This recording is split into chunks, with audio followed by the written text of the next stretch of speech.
Good evening. We bring you the latest in the world of sports. I'm Paulo Del Rosario.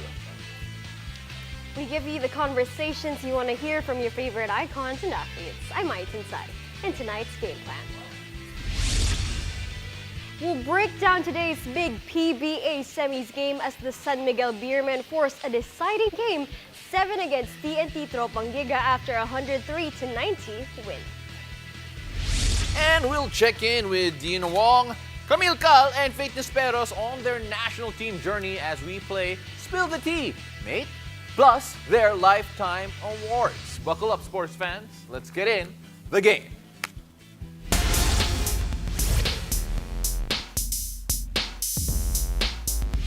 When it comes to playoff basketball, there are a few words as sweet as Game 7. And the San Miguel Beermen made sure that their semifinals matchup against the TNT Tropangiga would go the distance after a dominant 103-90 win.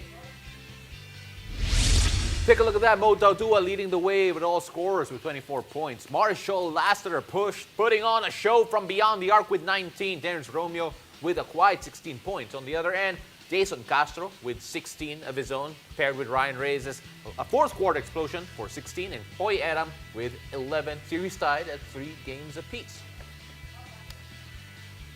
Now joining us to discuss the 2021 PBA Philippine Cup Semis is a man who is no stranger to big moments in the playoffs. 4-time PBA Finals MVP and resident analyst here on the game, L.A. Tenorio. Welcome back to the show. Kamusta ka naman? Hi, Pao. Hi guys. Okay naman. Ito, I'm home. Resting. Well, you know, watching the game. That's true. Actually, we're both watching the game right now between Magnolia and Meralco. But let's focus first on the San Miguel Beermen. Again, big win against TNT. And when we look at what happened there, a lot of people will be asking question, ano nangyari sa TNT? It felt like they were a bit listless in this one. And what did San Miguel do right? I think what San Miguel did right, this game, because I was watching the game a while ago. Every time they win, they give the ball to Junmar or Motautua first before the guards do their thing. Mm-hmm. I think yun yung important. I think nakita naman natin obviously yung advantage ng San Miguel. It's really their bigs, with Junmar and Motautua. So I think if they really pound the ball inside with Junmar and Mo, and they did it kanina sa Game 6. They pound the ball and give it to Mo and Junmar. So, and the last time they won also, yung Game 4, same thing din yung nangyari. They pound the ball inside before the guards do their thing. So, I think that's the most important strategy ng San Miguel, na they have to be consistent all throughout the game. So, para I think malaki yung chance nila na manalo, especially sa Game 7. And yes, LA, since you're talking about Junmar, how crucial is his gameplay for Game 7? Ano yung maibubuga niya para sa upcoming games with his recently gained momentum for kaninang victory? Junmar is a big factor, no? Obviously with San Miguel, it was very obvious na San Miguel is really Junmar's team. No? Yeah. Doesn't matter if he scores or he doesn't score, but his presence inside the court is really important for San Miguel.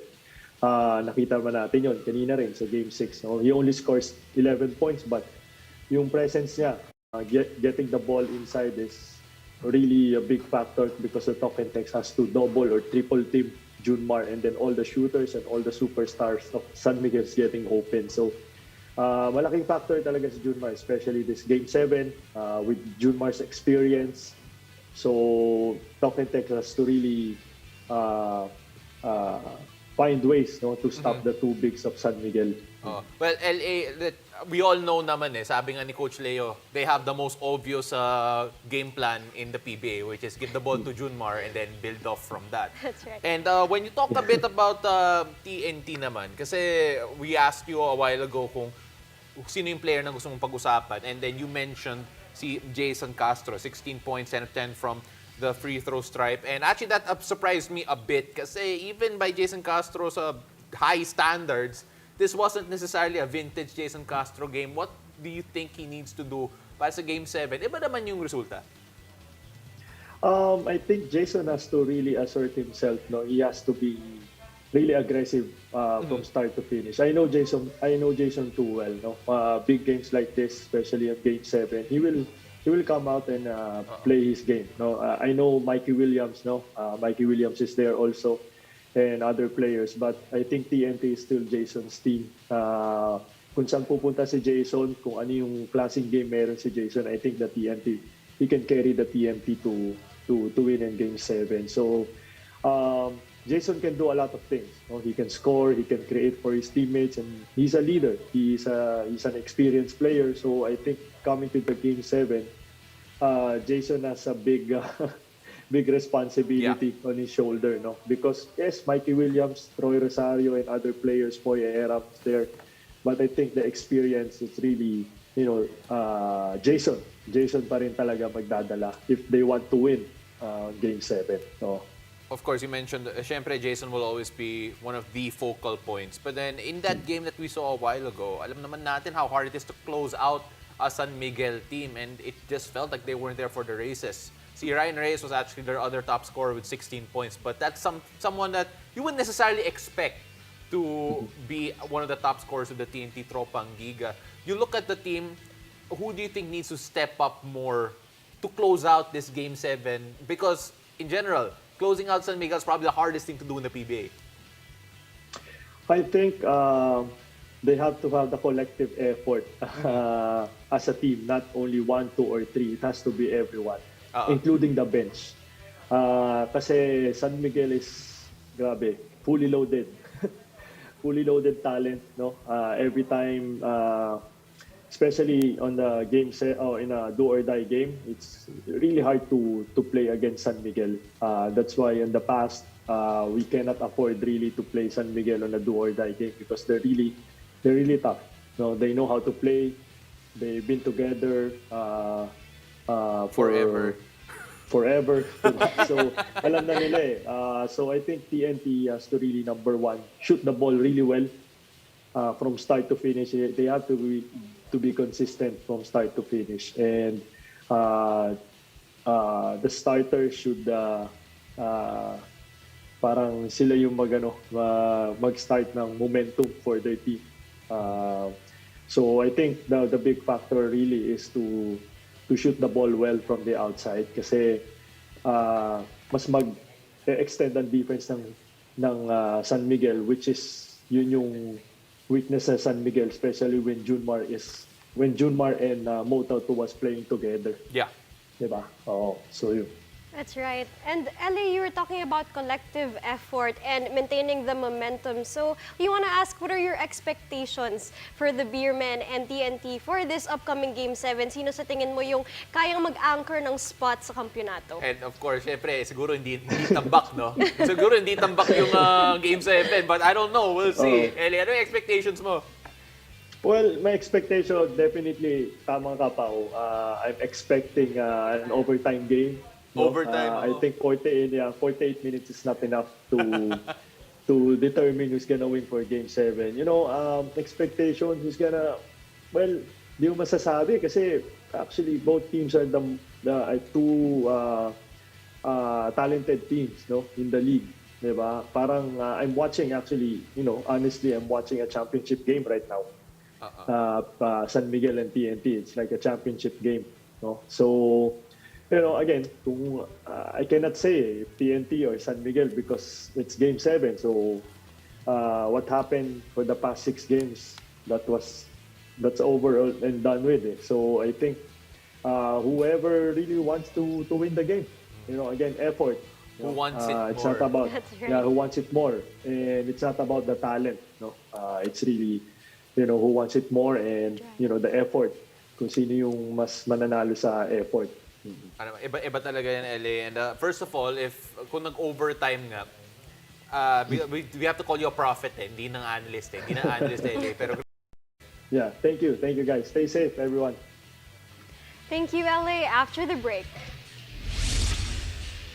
Deanna Wong, Faith Nisperos, and Kamille join us to talk about their national team experience. Plus, we'll play Spill the Tea, Mate. Stay tuned, you're watching The Game.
Welcome back to the game.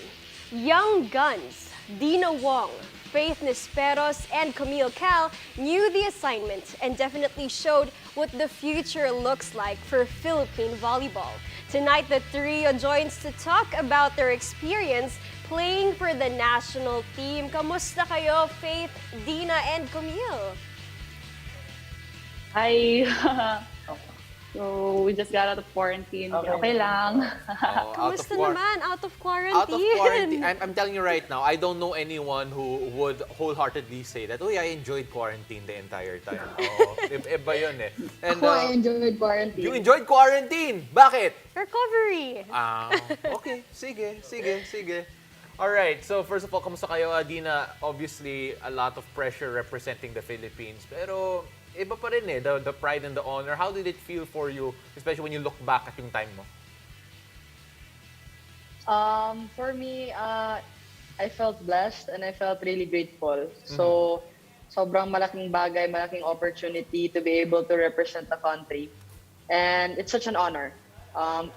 Alongside amazing people. So, sobrang gandang experience talaga.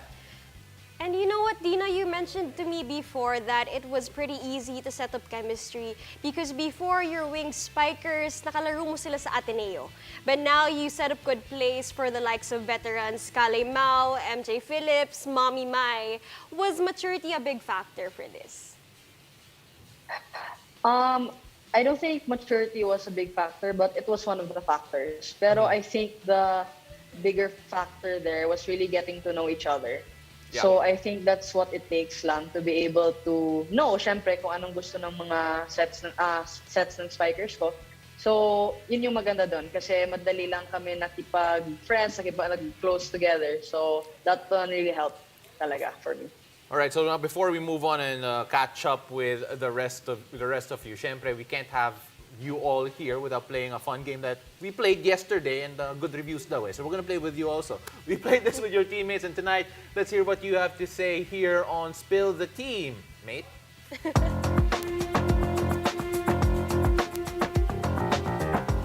Okay, so this is how it works. We're basically gonna ask one question and ask which teammate reminds you of this person. And of course, there's still a lot to talk about with regards to that. So, yung unang tanong ko, sino ang pinaka mabigat yung kamay in terms of either blocking, in terms of spiking? I don't know. Faith, who do you have? Oh, I have Ate Kale Mao. Okay. So, Oo, sobrang obvious yung answer na yan. But please, go. Yeah, kasi parang di na ako magtataka kung when, like, she's the first person na went into my mind when you asked that question. And she's not only a smart hitter kasi she's also a really strong hitter. And alam ni Kali yan, since nakalaban namin sila when we played Rubisco versus Tokomucho. So Cal was the blocker of Ate Kale, and I think Cal could share a little bit about how Ate Kale hits, diba? So yun. Oh, Cal, share nga. So Wala. Okay, sige.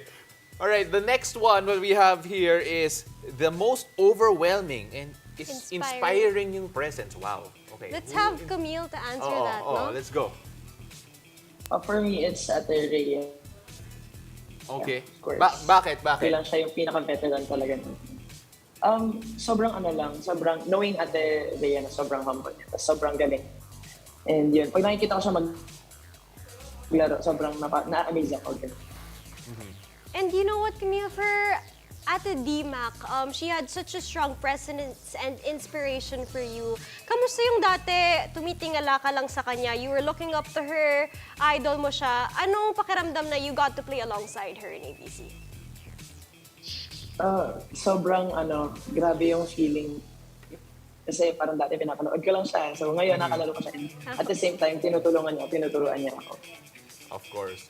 Alright, so ito naman, this one is for Deanna. So, sino ang pinakamagaling maghabol ng bola? For me, it's Ate Don. Ayan. So, sobrang na-amaze ako with how she plays because she really, kita-kita mo sa mata at sa mga galaw niya na gusto niya manalo. Yeah. So, kahit saan yung pupunta yung bola, hahabulin niya talaga kasi syempre, besides being the role of a libero. She's really eager, and that's one thing na I admire about her.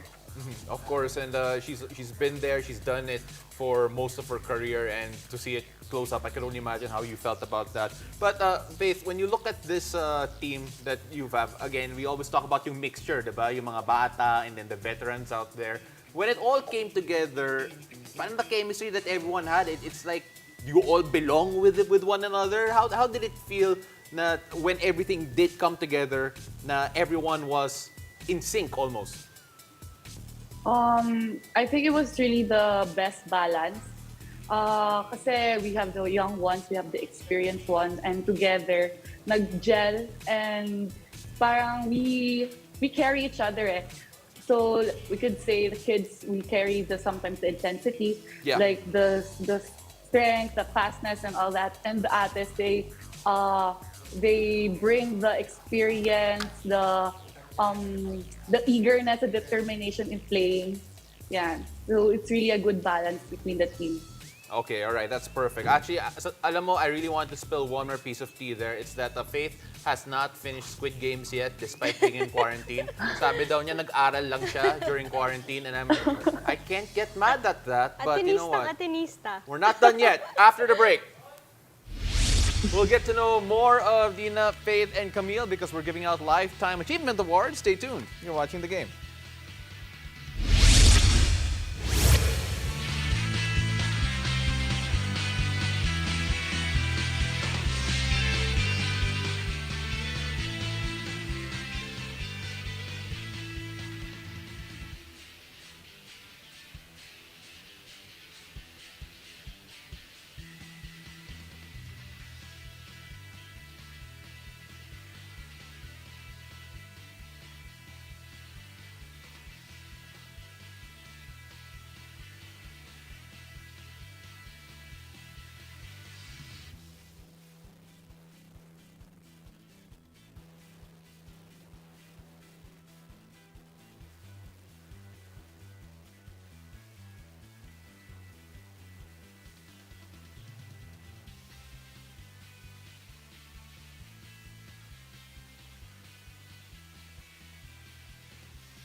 Welcome back to the game. I'm Paulo Del Rosario. We are still joined by our Philippine women's national team members, Deanna Wong, Kamille and Faith Nisperos. And because the title of the show is The Game, well, yes, why don't we play another game, shall we? Let's call this one the Lifetime Awards with Deanna, Faith, and Kamille.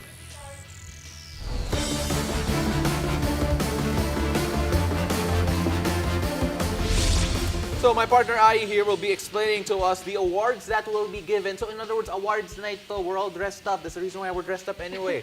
And then we're gonna ask one of them to give the award to another person by answering Deanna, Kamille, or Faith. All right, girls, ready na ba kayo? Yes. Okay, more energy. All right, ready na ba kayo, guys? Ready na ba kayo? All right, that's how you do it. Okay, I get us started para hindi sayang naman yung energy that we just pushed out. Yes. Okay, so talagang i-match natin yung energy. Our first award is the Lifetime Performer Award, which will be awarded by Deanna Wong. Okay. The Lifetime Performer Award, yun yung sobrang taas yung energy, yung laging sumasayaw, kumakanta sa game, and pag nakikita ng camera na focus ang laging nakasmile, kumakaway sa fans. Deanna, the Lifetime Performer Award goes to... Do we make a drum roll? I don't know, baka matagal to eh. Baka mahabi Wait. yung drum roll mo eh. Wait lang. Sorry, I don't... The one who... Okay, Ai, explain mo ulit. The Lifetime Performer Award, yung perform inside and outside the court, sumasayaw, kumakanta, sobrang taas ng energy. Who do you think, Deanna, should have this award? And kailangan laging friendly inside and outside the court. Wait lang, sorry. My question was, who, both teams or my teammate or ano lang? Lahat na. Teammate ko lang. Both teams na. Any. Oo, both teams na natin. Lahat. Lahat. Lahat, okay. Um, si ano, wait lang. Kaya mo yan. Ang hirap ng question ko. Dami kasi nila eh. Oo. I think si Ate Majoy. Okay, si Majoy Okay. Baron, the Lifetime Si Ate Majoy. Performer Award. Ayan po. Oh, according to Yes. Deanna Wong. Bakit? Okay, naghang yata. Alright, sige, let's move on first, Ai. Okay, so... Siguro, based on your definition, in an... Oh, nawala ulit yata. Oo. Pero based on our definition daw, kailangan daw Yeah. si Majoy. So Majoy, let's see, yeah. let's see. Alright, let's move on. Okay, Faith, for you to answer this Lifetime Adventure Award. So, Faith, ito yung mabibigay mo sa player na malakas yung trip sa buhay. Kung ano-ano mga activities na iisip gawin out of this world, out of this planet, sino yung naiisip mo for this Lifetime Adventure Award, Faith? Ang una ko naisip si Kamille. Hindi kasi, not only she's adventurous, friendly kasi din siya. So yung pagiging friendly niya, syempre nagiging creative din siya how to bond with these people. Kaya ayun, diba? Okay. Sabi naisip na different na trips, ayun. Eh di ibig sabihin nun, sobrang fun nung naging AVC trip nyo. Kung talagang madami Sobra. kayong activities na mga naisip, di ba? Okay, that's Yes. fair, that's fair. So, okay, now we're going to reduce the answers to just the people here on the call, ha? Alright, so the next one. Is the Lifetime Guru Award. Kamille, kanino mo to ibibigay? It's given to the player na pinupuntahan for life advice. Mapa-volleyball man, personal, love life. Sino yung tinatanungan nyo usually, Kamille?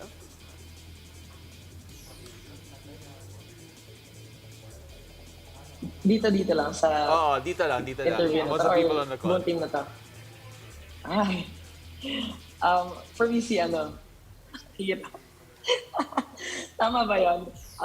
Ako kasi matagal ko na nakasama si Faith. So yun, siya. Kasi every time na may problem ako before, siya talaga nilalapitan ko sa mga ganyan.